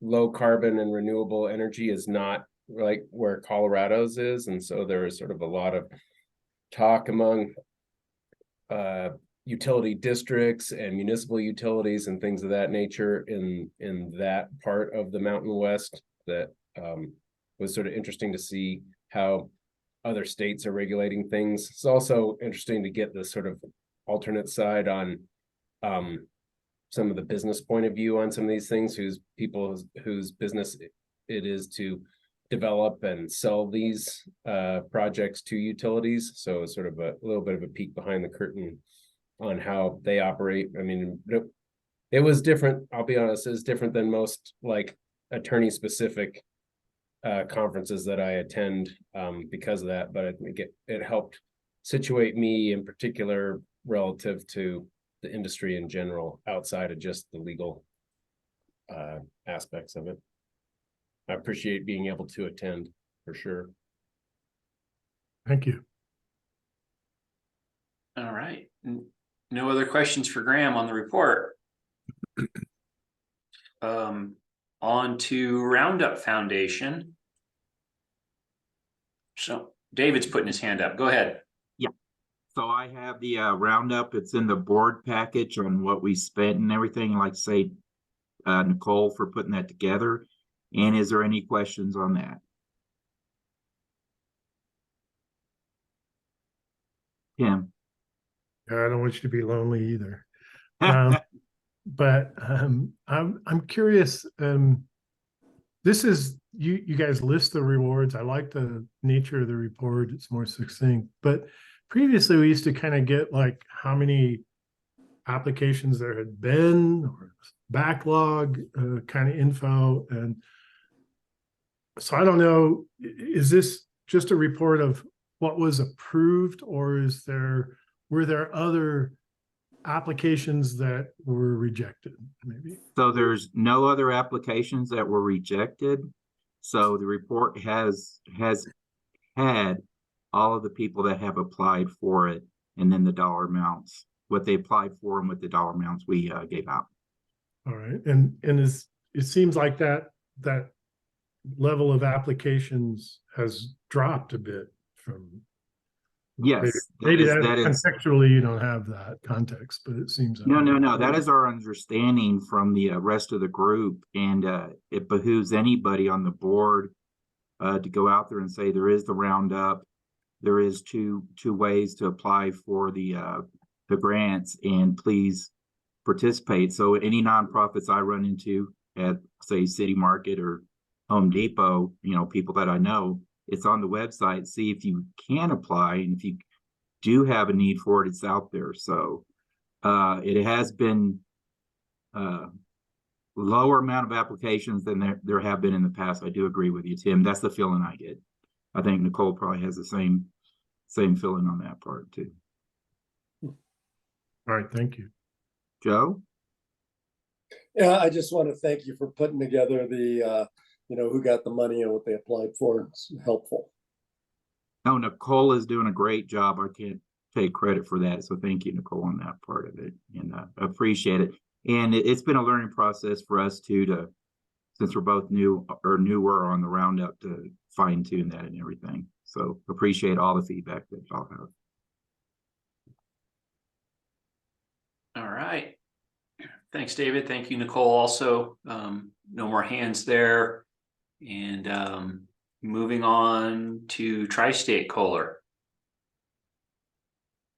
Well, I do have the reports in the board dockets, and I'll take questions on that. One thing I would like to add is last month, Nicole did ask about some RTO information. And this last week, Tri-State provided me some links and some past presentations. I haven't had a chance to look those over yet, but I hope to get them out to you by Friday, and I will share those with the whole board. So with that, I'll just open it up for questions. And Kirsten, looks like you're first. Yeah. Hey, thanks, Caller. On the first page of your report, you're talking about the new path that the policy stuff is going to take. So you're going away from the executive committee, sends it to the standing committee, sends it to the whole, and you're doing it all in 1 month. Which step or steps are being knocked out? No, the steps are not being knocked out. It's the timing. So it will still go to the executive committee. It will have well, let me put another thing in there. For right now, since I'm on the policy review committee, we will give it to the executive committee, and they will look at it. If they approve to move it forward, it will go to the committee that is responsible for it. Then it will go to the board, just like it did in the past. But beforehand, there was a month in between each and every step. Now, there's a little bit of time between the policy review committee and the executive committee, but once it hits the executive committee, it will be done all in the same day. It will go to the standing committee and then to the board. So no steps have been taken out. Okay, thank you. You bet. Tim? Hey, Kohler. So I'm curious about, and it was a good report. I appreciate your reports from Tri-State. A lot of good info in here, but there's nothing that I saw about the vote for the bylaws, amendment that was not done properly before and was brought back to the board. And I'm curious about what that vote, whether it took place, whether you voted, how you voted, and why there wasn't a discussion with the board before that vote, because my understanding is that bylaw amendments votes, Tri-State, were accomplished in the past by virtue of a assignment to an annual meeting, a representative that wasn't necessarily the same as the board member, and that the board would have appointed them to do that. And I don't recall us doing that or being consulted as a board as to whether or not we felt it was a good idea to vote for those amendments. So I guess first, was there a vote, and did you vote? Oh, yes, there was a vote. I'll have to look. I know I put the minutes into our drive. I don't know if that's the most current minutes. That might have been last month. There was discussion last month on this before it came to a vote this time. The vote was unanimous. I voted yes on it. I will tell you that it was a very long resolution. So I read it, I reread it, and I reread it. And then I saw Joe Lewandowski's email on it, which made me again pull it out and reread it. Joe mentioned he thought it was a bait and switch, and I would disagree with him on that part. But somebody else from this group mentioned that it was a CYA maneuver. I can't argue that part. It was definitely a CYA movement. And when you talk about it used to be kind of the member vote, what this resolution was to ratify what had already been voted on. So we weren't changing the bylaws. We weren't changing the articles. The only thing that did get changed was the agreement with the non-utility members and dealing with their representative on the board. So what it was a ratification of what had happened in the past. It was not a change. And I did vote yes, it was unanimous, like I mentioned. And I put my tri-state hat on. I felt that was good for tri-state. I also had feelings that I thought it was good for LPEA. And again, this was happening during some other activity that I won't mention, but that also had an impact on it as well. So hopefully that answers your question, Tim. It does. I still feel that it was not conducted properly. I brought that up, I think, in the last month as well, a question about whether this was the proper way to do that. I'm not an attorney, but obviously, but I do question, ratification of approval of a bylaw amendment in which bylaw amendments were approved in the past through a different mechanism, which was not relying upon our board member. And in that case, we would have had a chance to discuss that. So you can convey that back to the tri-state attorney or whatever you want, but I still question whether that was conducted properly. So appreciate your thoughtfulness in making your vote, and thanks for responding to my question. You bet. John? Maybe this is a question for Graham. I certainly appreciate the difficulty of having to decide what is or isn't important to tri-state, to LPEA, especially when cross-referenced against what you can and cannot communicate. So is there guidance that we can provide Kohler and any future rep to tri-state? Is there a best practice here that he, because I think in retrospect, some people might believe that he should have come and had a larger discussion. How would he have made that decision versus a ministerial vote? I'm not sure any of us could have, could get it perfect every time. What can we do to make his job better and easier, if anything, and maybe nothing? That's an excellent question. These dual directorships are very difficult to navigate, and I think that my personal advice to Kohler would be to always proceed with caution in these sorts of things.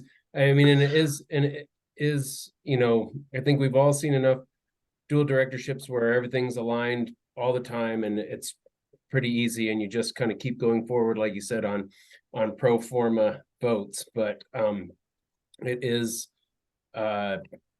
it's not something that I would recommend going lightly into. And I would say that really when it comes to LPEA, it's probably my best recommendation would be that you need to talk to the entity itself to know if it's adverse or not, right? I mean, I could see, there's always sort of the third option of sort of, this is, I think, fiduciarily, this is in the best interest of tri-state, and I think this is in the best interest of LPEA, therefore I'm going to recuse myself because I can't, either one violates my duty to the other, right? And so you can't really know that without having asked, I think. So let me go down that rabbit hole one step deeper, because I think Kohler is being increasing, and I'm not directing, this is not my comments at you, Kohler. Anybody sitting in your chair right now is being asked to make an impossible choice, often in real time, often in near real time. Given what we know is in the road ahead, should we just instruct him to abstain from all votes for the foreseeable future as a safety measure? I mean, would that be- makes that I mean, it certainly makes sense for Kohler's own personal jeopardy, right? For having, I mean, these are his fiduciary duties that he, and not just Kohler, you're right, any person who sits in this dual directorship owes these duties personally. And so if I were Kohler's lawyer as opposed to LPEA's lawyer, I would really recommend that he proceed with caution in that instance. But I mean, we don't want, but we don't want, since there's likely to be a PR battle here, we don't want our representative making votes that could be used as a talking point. And so in the abundance of caution,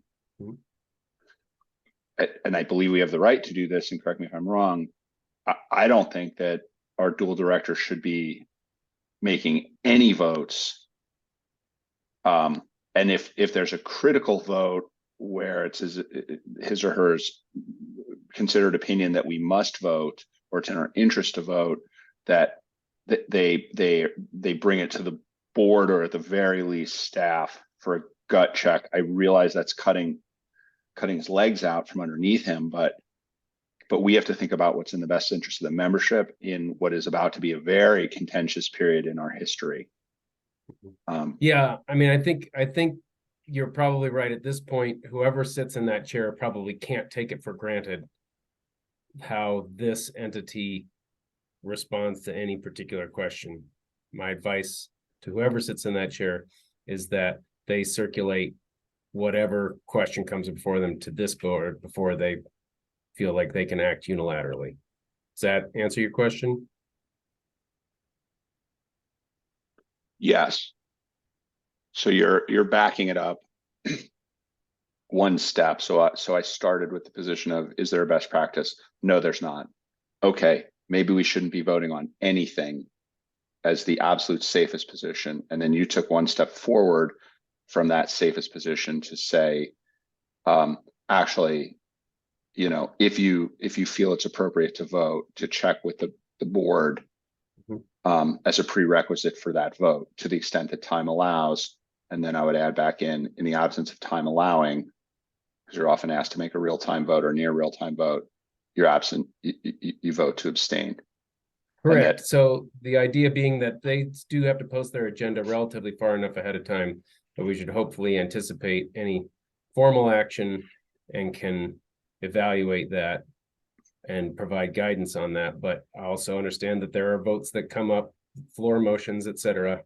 It would be my recommendation not to participate in that unless we have clear guidance on how this entity would respond to that. Okay. So if I made a motion to instruct our board member, our dual chair. You can't. Let me finish what I'm saying. Hang on. Okay, go ahead. Thank you. So can I make a motion to instruct our board member that he is to check with the board on any key decisions, or otherwise is instructed to vote in absentee or abstain, and then if he chooses not to do that, then he should be removed, or some other incentive that allows him to navigate that personally. I'm not, again, I want to reiterate, I'm not trying to put you under the gun, Kohler. I'm trying to give you a mechanism to operate safely on behalf of the members in LPEA. Is there a path there that we can do this officially? Well, and one thing I would mention, that's a path for LPEA, but don't forget, this is a dual thing. So I also am sitting, or whoever it is sitting on the tri-state board. You have a fiduciary responsibility to tri-state. You also have a fiduciary responsibility to your home co-op. And I don't know, and I'm not a lawyer, but I don't know that you can direct me.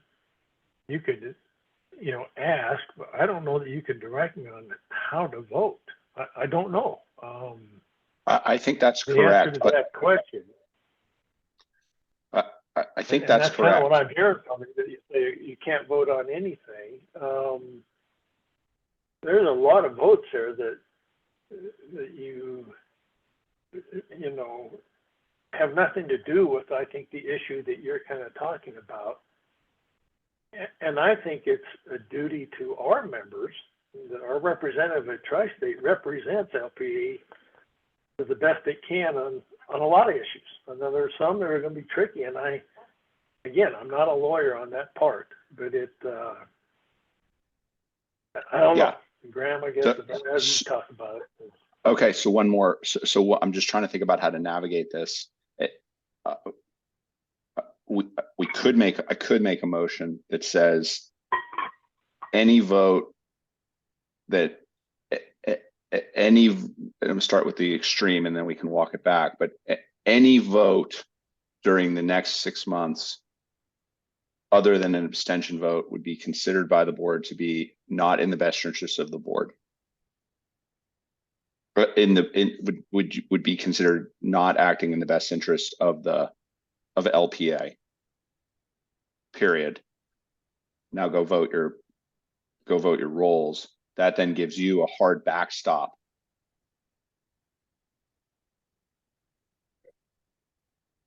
What I'm trying to get to here is, and Ted, cut me off if I'm just going down a rabbit hole that I shouldn't be going down.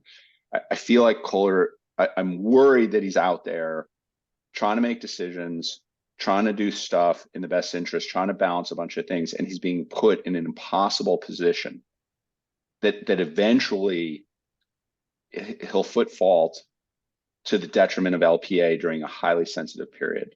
And if we can give him some tools that allow him to navigate that better during this very contentious period, we should be bending over backwards to give him those tools. And if I'm totally out of bounds, or it's like, no, let's just give him, he knows what he needs to do, give him the maneuvering room to do what he needs to do, then I'll shut up. But I would not want to be sitting in his chair right now. Because I don't know how I'd bat 1,000 on this one.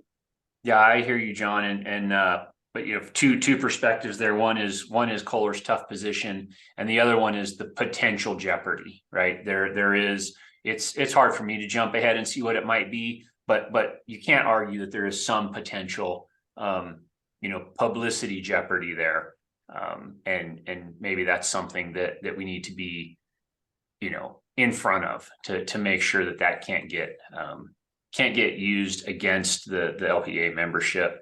So I'm in line with the thought process. Certainly it gets complex, and I think we probably have to figure out how to, sort of dig into that and see, Kohler's point about, having a fiduciary responsibility to Tri-State itself. Hard to imagine how LPEA could actually direct that fiduciary responsibility. I think your second stab, probably got around that. And so maybe there's a way there. I guess certainly the conversation has made several hands go up, and there's some history and some expertise up there. Let's go ahead and hear that. Let's go ahead but again, just, want to make sure everyone's aware that we need to be really cautious about, how deeply we talk about, anything beyond sort of, what John raised, like how Kohler's role, works at Tri-State. So I'll pass it over to Jessica. Yeah, I would actually prefer, I think we should probably table this for now, because I would want to go back to our litigation attorneys to get their advice, because I was told by United that this is why they removed their director from the board. Mm-hmm. Not to suggest that that's the case, but I think we should get the legal advice before maybe a decision's made, because I can see where it could create jeopardy on both sides, depending on a vote. Fair enough. Yeah, given the given the fact that we're not going to make a decision here, at this point, and that Jessica, well stated, this is complex and we need to get legal advice on it. you know, I don't want to say time is of the essence too much, right? Because Kohler's meetings are only monthly. But I guess I would suggest that we respect the concept that John brought up, you know, that there is jeopardy for the dual director and potentially jeopardy for the organization, and we need to get ahead of that. So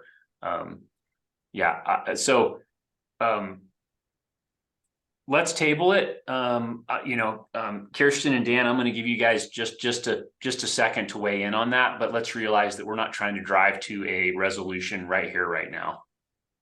Go ahead, Kirsten. Sure.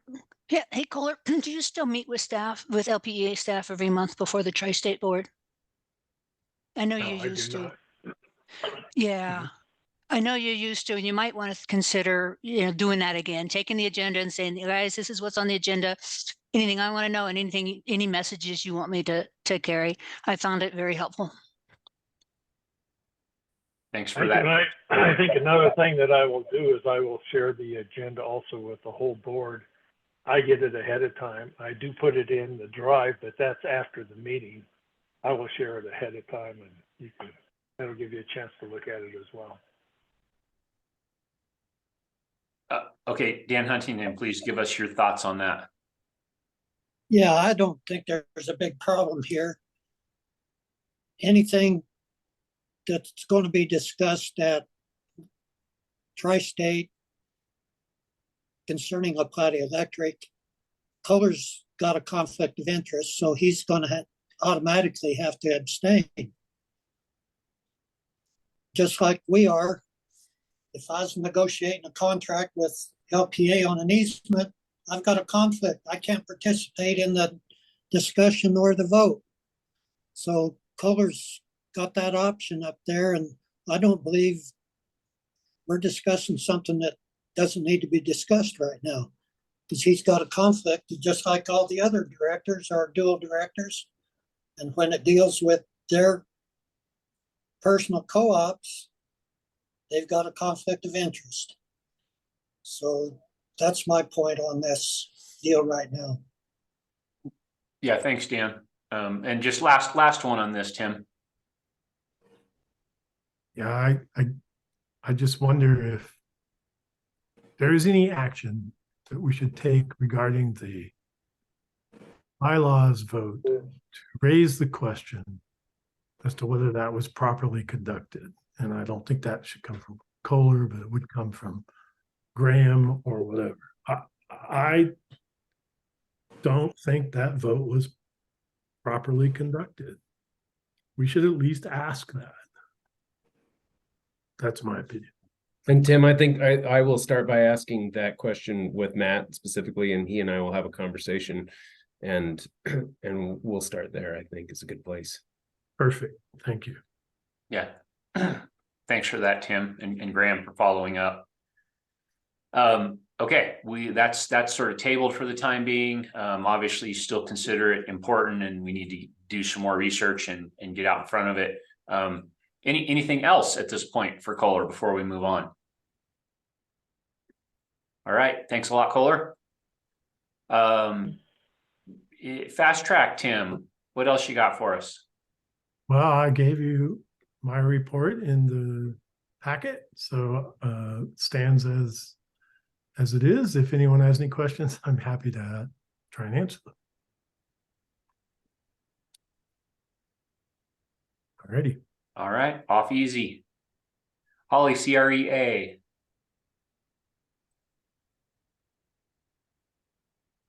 All right, very good. Thank you so much. Let's see here. I have submitted a CREA report for the October CREA report meeting. It's in the board packet.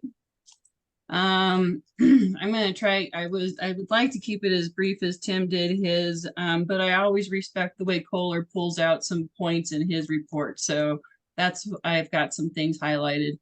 Under the executive director report, I highlighted in the net metering talks that are going on, that they're really looking to maximize access for all customers, including lower income customers, and to consider microgrids and DERs in that process. So go LPEA for having already invested in the beginning initial needs to have more microgrids and DERs in our service territory. There's a clean energy siting coalition who is well organized in many states. It consists largely of environmental groups and people like that. They're trying to site renewable energy sites faster. The NRECA has done an economic impact assessment for each state. I would love to be able to get my hands on it, but I have not quite figured out how to do that yet. I have a little picture of the hydrogen map hubs included in my report, which was kind of interesting. Nowhere near Colorado. We are going to be a quantum, some quantum hub though, which, you know, the word quantum happens and my brain schisms a little bit. So I'm just going to leave that at that. The first microgrid, you know, CREA did work on microgrid legislation that passed. I don't know, I think it was last year, it might have been the year before, but the very first awards did go out. So they went to Poudre Valley, San Isabel, and San Miguel. I can't put any coloring in on that or what their projects were, so sorry about that. Tim, you always ask about legislative stuff. So upcoming legislative efforts are surrounding Department of Energy is looking at net zero or near zero by 2040. That siting and permitting group that I talked about, distribution planning that's focused mostly on IOUs, it looks like right now. Community choice legislation, it looks like the early conversations are pointed at IOUs as well. Timely relocation of utilities and county right-of-ways. Apparently this is a pretty big challenge. And elimination of annual fees for broadband providers using CDOT right-of-ways. So that's some of the stuff coming down the pipeline right now. Safety and loss. I sent out the budget paperwork for CREA a couple of weeks ago. Or a week ago, I don't know, time's flying on me. I don't know if you guys got a chance to look at it, but basically they are raising their overall dues, you know, according to inflation and all that. It's an average of 5.81%. There have been 5 cooperatives who have opted to lessen their safety and loss programming. So we are one of them. So overall in this budget, as it has been presented to you, our dues go down a little bit. It's only like $64, but there is some discussions though with our staff and CREA about how much safety and loss programming we really truly want. So that is in the works right now. In the regulatory, the one thing that really kind of got my attention is the challenge to the Chevron deference, the Loper Bright Enterprises versus Raimondo. It's basically the Chevron defense, and Graham, please correct me if I'm wrong. It gives, if the courts have a decision before them, they basically give deference to the federal agency that's supposed to be the expert in the case. So right now in the Supreme Court, there is a challenge to the Chevron deference. So personally, I find that to be a little bit alarming. Let's see here. In the policy committee, I wanted to highlight that there's new work going to be done on a conduct policy. It appears CREA did not have one prior, but now we will hopefully in the future. And then we had a little time. The meeting ended early, so they did a little bit of a roundtable. And Grand Valley is reporting that they have now got a whole lot of activists groups working and putting a lot of money into their elections. So they are alarmed about it, and they're trying to write policies to figure out where the money is coming from and if a candidate has any ties to any specific group. So I thought that was interesting. In the this energy summit was also that weekend. So after the meeting, I went to Electricity 101, which was about battery storage in the home. The 2 staff members of Holy Cross put it on, and I have to say it was most excellent. I learned a ton. The first gentleman, who their DER specialist, he was a little over my head at points in time, but it's pretty new technology for a lot of people. So the second lady, it was just really well done presentation. And basically what I need to point out, and Kohler actually, I think, does a better job explaining it in his report, is that they went out and they have developed an agreement where people put in batteries into their home, and the cooperative owns them, but they've incentivized them to be able to discharge them and lower their peak, and they call it a distribution flexibility tariff. And like I said, Kohler does a better job explaining it really than I did. So the ESG and cooperative difference class was on Sunday. I have to say it was overall a pretty good class. I enjoyed it. The thing I have highlighted in my notes is beware the vocal member driving the decision making in the boardroom. I've known for quite some time that I need to step up and speak up a little bit more. So that's one of my goals of to be a better leader. NRECA is rolling out YAMI, young adult member engagement. They're trying to figure out how to engage with younger, our younger membership. Let's see, I did highlight that the NRECA had a member resolution last year, support for development of member owner centric business models. I think they realize they've got a challenge on their hands. So they're trying to figure out how to, start, if you think about ESG and DE and beneficial electrification being in the same class, you can argue that they should be completely separate, but why were they put together? So, I've actually mused on this quite a bit, and there's a very definite reason. And I think NRECA is waking up to that, but, they've got a big challenge ahead of them, in my personal opinion. I absolutely love the page 16, companies expose themselves to risk when their board of directors is not represented by a cross-section of society. Amen, brother. I totally believe that. The Energy Innovation Summit was good. I didn't have a ton of notes on it. I think maybe I was just fried by then, like right now. So anyway, now that I've talked a lot, Kirsten. Yeah, beware the vocal one. I just want to acknowledge Liz Fittis, who's leaving CREA, been there 33 years. I think she's done a very good job. And they had I don't know if you guys are out to lunch or something, but I hope you do. And I really appreciate it if you'd pass that on. I'd appreciate that. I have a question specifically in the legislative part. Actually, it's a question or maybe just a statement. The last line about elimination of annual fees for broadband providers using CDOT. This really caught Archuleta County off guard. It looked by the paperwork that they were signing this is a one-time fee in order to be able to use a lot of that CDOT stuff that's going through town, and it is not, which of course changes the numbers on it significantly. So I hope this is addressing that, and I think that they are going to have to settle what was really meant by that in court. Okay, so thank that's not you a for question, that. it's a statement. I'll get a hold of you for some more background on that, Kirsten. Thanks. Thank you. Rachel. Yeah, I'm just curious with that, the siting group. Mhm. This is something that came up in the Department of Energy, the Colorado Energy Office's listening tours that they did across the state. It's just that there's not really any guidance on siting to support communities, and so you're seeing all this pushback and just process is not happening well and projects getting denied and all these things. So it sounds like they're pushing a legislative agenda here. Do they have other mechanisms that are more localized that maybe, in addition to legislation, they've got best practices guides or they have process maps or anything like that?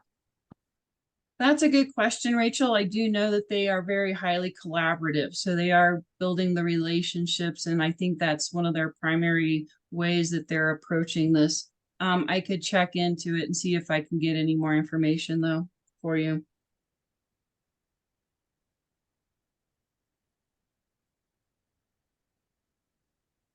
Tim? Thank you. In terms of CRA, in your report about CDOT and its cost for use of right of way, which I think could affect Pagosa pretty substantially. I attend the Southwest Broadband Partnership meetings, which is a lot of each month, which has a lot of our local politicians, county commissioners, and so forth. And there was a lot of discussion at the one last week about the fact that even though CDOT has lowered that fee and everything, it's still prohibitive for the counties. And Matt, our local county commissioner, can't think of his last name right now. Matt Salka. Salka, thank you. He's highly opposed to it and is bringing that to the legislature. Interestingly, there is a hearing tomorrow with CDOT, I think, that is the discussion of that. And he put out a notice that if you want to attend to that and make a comment, you could register today. I think you could still do that this afternoon and comment in front of that hearing. It was encouraging them. There was a lightly attended discussion this last week, and I think I was the only one, unusually the only one from LPEA or Fast Track that attended. So I should have passed that on earlier. I apologize, but it is very highlighted in Southwest Colorado, where we have long reaches of CDOT road, and they want to recover. They want to make profit off of this, which is in contravention to what the governor and others who have worked on broadband rollout have been stating all along, which is we should make this frictionless, and CDOT should not be making money on it. It should never be more than cost recovery, and they're trying to make it a revenue generator for them, which is kind of crazy considering, our tax dollars for the most part paid for those roads, and now we get to pay for them again to carry broadband conduit. It's kind of crazy.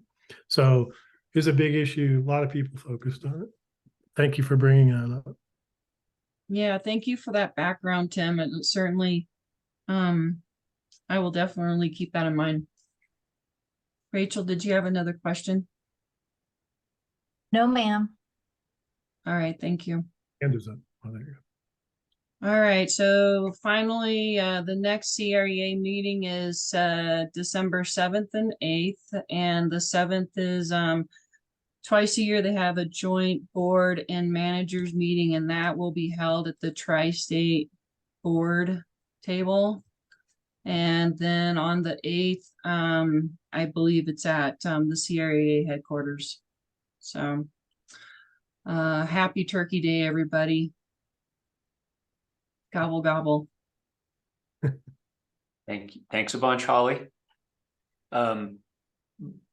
Last report from Western United. Is it David or is Kirsten given this one? It was Kirsten this time because I was the alternate and David wasn't able to attend. Thank you for allowing me to attend, David. It was Old Home Week. I want to acknowledge that before my report, there was Kohler's report on the Innovation Summit for everybody to read. And after my report, there's Rachel's, which, Rachel, I thought you really knocked it out of the park there. There's a lot of good info there. So thank you both for putting in those good reports. My report, because I forgot it was Veterans Day, is going to have to be in next month. So you can enjoy my report next month. As concerning Western United, nothing really big to point out. They're still making money. There still are lead times. They do say it is becoming perhaps a little bit more of a buyer's market. It's not, the shortages aren't so great that it's whatever people want to sell it for, that there is enough supply and enough room in demand for some of those demanders to be able to do some negotiation. So that was heartening to hear. And that was it. That's not in the report. Do take a look. The last couple of the pages of the report, we only get an annual report from the COO and from the CFO, and that information is in there. They're growing heads over tails outside of Colorado, and that's really great and brings a lot of money in. They're getting a lot of money from non-members, which is a higher sales margin, and which translates to higher operating margins for WUE. Any questions, David? Yes, first off, I'd like to say thank you for attending for me in October, but also there's two little points I'd like to make in your write-up. There was a director who asked about tabletop disaster recovery exercises. It was great to see in our monthly report the cyber security, where I used to, when I did have a job, we'd call those black swan events, and it's very important for a company, especially electric utility, to do these, and the employees know what to do if they have this type of event. So I want to commend you, Jessica, and your staff for doing that, and for that being brought up in the notes. And then at the end, thank you for the policy and bylaws. They're re-looking at the policy on a B5 widget addresses director fee payment, and that was brought up by Kirsten, so I appreciate that. So thank you very much. Sure. You're welcome. Anything else? That's it for me. Yeah, thanks for doing that, Kirsten. End of the agenda. Anything else before we sign off? Quite a few things. Go ahead, Joe Lewandowski. Yeah, just wanted to remind everybody, maybe we didn't know, there's an EV event at the Powerhouse on Saturday, 3:30 to 5, and LPEA is a sponsor. I guess there's going to be a new charging station unveiled, and electric vehicles will be there. And then I just wanted to make sure I got this straight. Our December meeting is on the 13th in person, which is the second Wednesday, correct?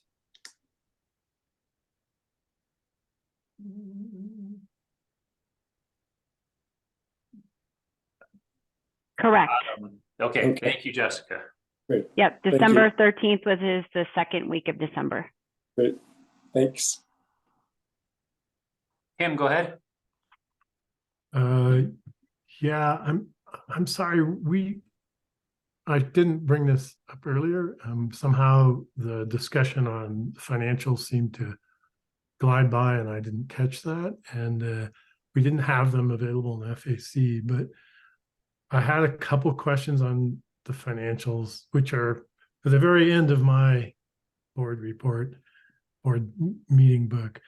And it has to do with a couple of expenses that were quite high in October. One is customer service and informational expense rose 17%.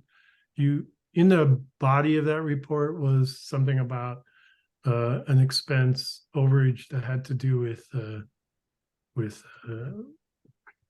fire mitigation, but I wasn't quite sure what caused customer service and informational expense to go up $45,000 in a month. And if that's a slam dunk, let's go ahead and do it. If it's not a slam dunk, Patrick, maybe that could be a email response. Sure, that's a follow-up item. Yep.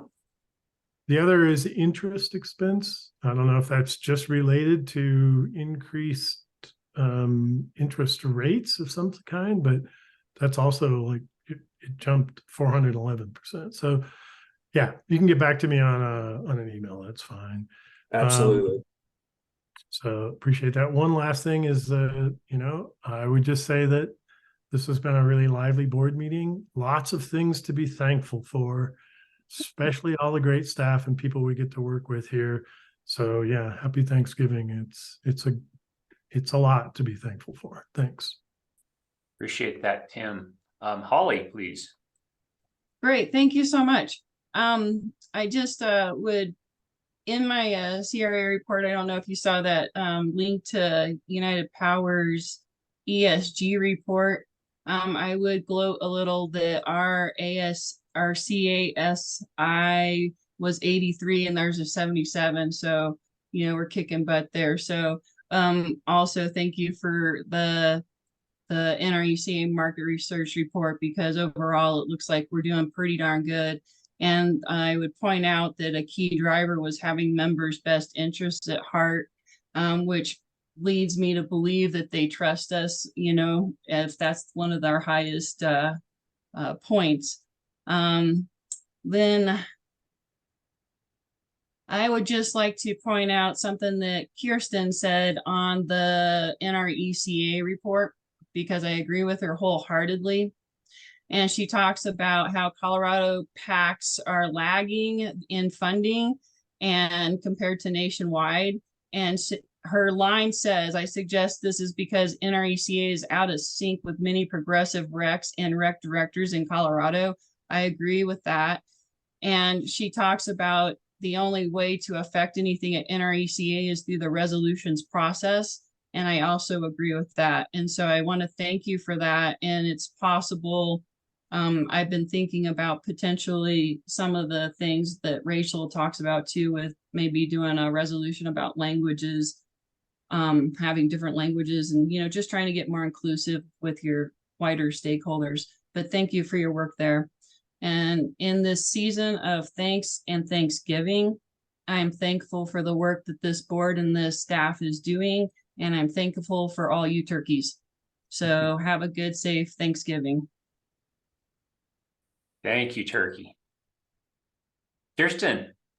Yeah, I'm thankful that this meeting is almost over, but before it does, in the appendix, there's a long bit about the member survey, and I would like to see if we can bring that back to another meeting and actually allot some time to discuss it. Yeah, so Joe Lewandowski already reached out to me, and I thought that's a great idea. Kirsten, I got to be honest, we have had so much going on. Okay. As you can probably the busiest I've ever been here at LPA, with so much going on. But we're going to try to get it into either the December or the January board meeting, because we agree it's a great summary. It's a good story. It shows our members we have good customer response and positive scores. So we'd like to talk about it. Okay, super. I appreciate that. I didn't want it to get lost. And the second thing to point out in the appendix is my NRECA report. Joe, forgot his name. Joe got reappointed by CREA, or by the NRECA part of Colorado. He's vice president right now of NRECA. If things go as expected, he will be president next year, and it'll be a 2-year term. So that can bring a lot of visibility to the state that the president is from. It is interesting. NRECA does this. Western United does this. We don't do it, and Tri-State doesn't do it. And I think it's a good idea that we don't do it. This kind of, you start as the secretary, then you become the treasurer, and then you're vice president. And so it's sort of like I'm next in line, as opposed to I'm the person for the moment. And I think I don't like that in our ECA does that. They always give a head nod to, well, anybody can run for any position, but it really is kind of a pathway that is sometimes blindly followed. And I just wanted to point that out in that report. And there's some good numbers in there. He did, concerning the PAC, he was really trying to guilt us into giving money to the PAC. And what I talked to him afterwards about is you need to do more sell on the value proposition, because as a director, I don't see what giving money to that PAC helps with at all. And that's where the work needs to happen. Thank you. And Kirsten, his name is Joe Martin. Thank you, Kohler. And I apologize to Joe Martin if you happen to be out there. All right. Looks like that's it. Appreciate everyone's time. And again, just happy Thanksgiving. So meeting adjourned.